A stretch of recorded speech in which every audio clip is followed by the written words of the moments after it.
दोस्तों, हमारे आंध्र प्रदेश के जो इलेक्शंस हैं वो नॉर्मली 2024 के लोकसभा इलेक्शंस के साथ होने चाहिए, लेकिन चांसेस हैं कि वो इसी साल यानी 2023 में ही करवा दिए जाएं। ये पॉसिबिलिटीज़ है।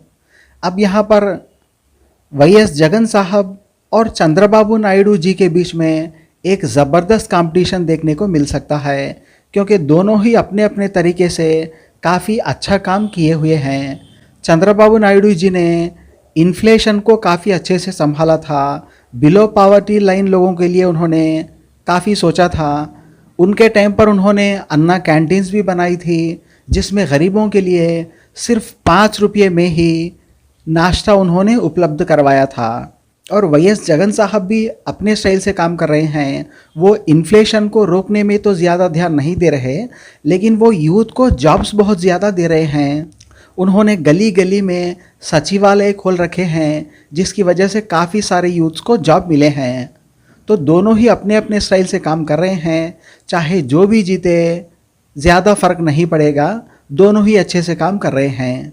लेकिन मुझे लगता है एक प्लस पॉइंट यहाँ पर जगन साहब के लिए होने वाला है, क्योंकि जगन साहब जो हैं वो एनडीए सरकार में हैं, बीजेपी के साथ अलियांस में है, और 2024 में जो है वो 100% बीजेपी की सरकार ही बनने वाली है।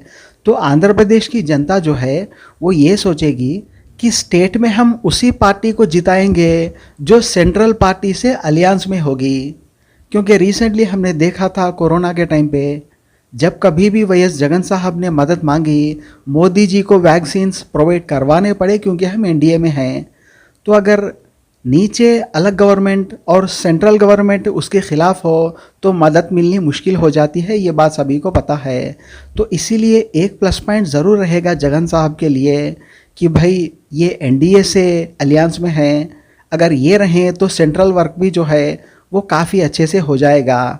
तो मोदी जी का भी एक फैक्टर मुझे लगता है जगन साहब के लिए प्लस पॉइंट होने वाला है। बाकी दूसरी चीज़ों में देखा जाए तो जगन चाहे हो या फिर चंद्रबाबू नायडू साहब हो, दोनों ही पूरी बराबरी के साथ अच्छे से काम कर रहे हैं और अच्छा कंपटीशन देखने को मिल सकता है। लेकिन मोदी जी का फैक्टर जो है वो जगन के साथ है, तो क्या वो अकेला फैक्टर जगन साहब को जिताएगा या नहीं, यही देखने वाली बात होगी। बाकी दोनों में चाहे जो भी जीतें, हमारे आंध्र प्रदेश की जनता के लिए तो पहले भी अच्छे दिन हैं और आगे भी अच्छे दिन ही रहेंगे, चाहे दोनों में से कोई भी जीते।